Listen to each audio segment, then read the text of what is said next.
नमस्कार, न्यूज 18 के digital platform पर आपका बहुत स्वागत है। मैं हूं आपके साथ हंसिका पाठक। ट्रैवल विद जो के नाम से यूट्यूब चैनल चलाने वाली ज्योति मल्होत्रा को पुलिस ने पाकिस्तान के लिए जासूसी करने के आरोप में गिरफ्तार किया।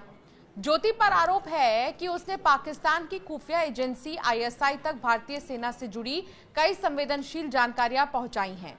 ज्योति की करतूत ने लोगों के जहन में एक बार फिर उस जासूस के नाम को जिंदा कर दिया है जिसने पाकिस्तान की धरती से भारत को धोखा दिया और आईएसआई के लिए कई भारतीय जिंदगियों की मौत का सबब बन गई। दरअसल ये कहानी है माधुरी गुप्ता की।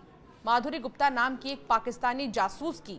माधुरी गुप्ता कोई सोशल मीडिया स्टार नहीं थी, वो एक अनुभवी राजनयिक थी जो इस्लामाबाद में भारतीय उच्चायोग में प्रेस और सूचना विभाग की दूसरी सचिव थी।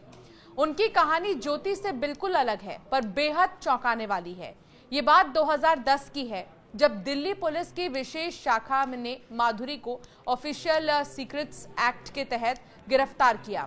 उन पर आरोप था कि उन्होंने भारत की रक्षा से जुड़ी गोपनीय जानकारी पाकिस्तान की खुफिया एजेंसी आईएसआई को दी है। अब आपको ये भी बताते हैं कि माधुरी आईएसआई एजेंट के चंगुल में आई कैसे। जवाहरलाल नेहरू विश्वविद्यालय की छात्रा रही माधुरी गुप्ता ने यूपीएससी की परीक्षा में सफलता हासिल कर भारतीय विदेश सेवा को करियर के लिए चुना। इराक, लाइबेरिया, मलेशिया और क्रोएशिया जैसे देशों में माधुरी ने कई महत्वपूर्ण पदों पर काम किया। उर्दू भाषा पर जबरदस्त पकड़ के चलते 2007 में माधुरी को इस्लामाबाद स्थित भारतीय उच्चायोग में द्वितीय सचिव यानी कि प्रेस और सूचना के रूप में तैनात किया गया। उनका काम पाकिस्तानी मीडिया को स्कैन करना और भारत के लिए महत्वपूर्ण रिपोर्ट्स तैयार करना था। इस्लामाबाद में एक स्थानीय पार्टी में एक महिला जर्नलिस्ट ने माधुरी की मुलाकात जमशेद नाम के शख्स से कराई, जिसे लोग जिम के नाम से बुलाते थे। इस महिला पत्रकार के जरिए जिम को पता चला कि माधुरी जैश-ए मोहम्मद के सरगना मौलाना मसूद अजहर द्वारा लिखी एक किताब खोज रही है। बस यहीं से जिम को एक मौका मिल गया और उसने इस किताब को ढूंढने के बहाने माधुरी से नजदीकी बढ़ाना शुरू कर दिया। कुछ ही दिनों में 30 साल के जमशेद में 52 साल की माधुरी को पूरी तरह से अपने प्यार में फंसा लिया। 52 साल की माधुरी उस समय जमशेद के प्यार में इस कदर डूब गई थी कि वो उससे शादी करने और इस्लाम अपनाने तक को तैयार थी। जमशेद ने साजिश के तहत माधुरी से उसके राज जानना शुरू कर दिया था। एक दिन जमशेद को पता चला कि वो भारत सरकार से बेहद खफा है। इस नाराजगी की वजह उसकी 2 साल की छुट्टी नामंजूर होना और वेतन रोका जाना था। जमशेद ने इसी बात का फायदा उठाकर उसे भारत के खिलाफ भड़काना और अपने मंसूबों के लिए तैयार करना शुरू कर दिया था। अब तक माधुरी को यह पता चल चुका था कि जमशेद कोई साधारण इंसान नहीं, बल्कि पाकिस्तान की खुफिया एजेंसी आईएसआई का एक ट्रेंड एजेंट है। इस खुलासे के बाद इस खेल में जमशेद के सहयोगी मुदस्सिर रजा राणा की भी एंट्री हो चुकी थी। अब जमशेद और मुदस्सिर के इशारे पर माधुरी ने भारतीय सेना और रॉ से जुड़े ऑपरेशन से जुड़ी गोपनीय जानकारियां साझा करना शुरू कर दिया था। जमशेद और मुदस्सिर के कहने पर उसने मार्च 2010 में माधुरी ने राणा के कहने पर जम्मू कश्मीर का दौरा किया। वहां से उन्होंने राज्य की वार्षिक योजना की रिपोर्ट हासिल करने की कोशिश की। 2009 में भारतीय खुफिया एजेंसियों को शक हुआ कि इस्लामाबाद में तैनात एक राजनयिक पाकिस्तान के आईएसआई को गोपनीय जानकारी दे रहा है।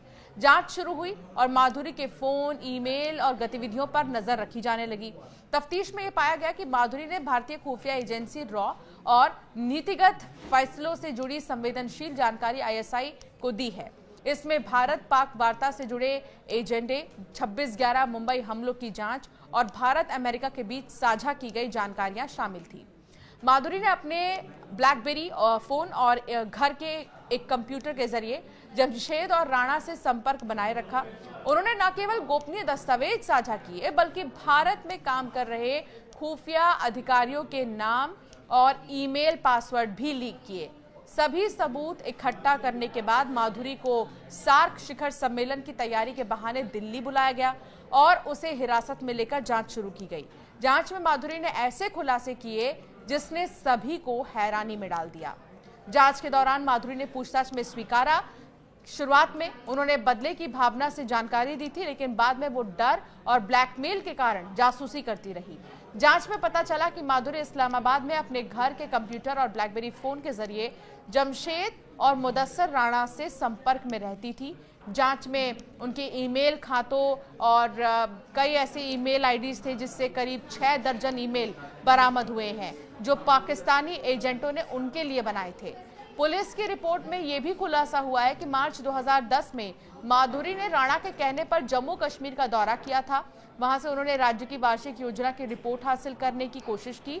इसके अलावा राणा ने 2020 तक प्रस्तावित 310 मेगावाट के जल विद्युत परियोजना की जानकारी भी मांगी थी।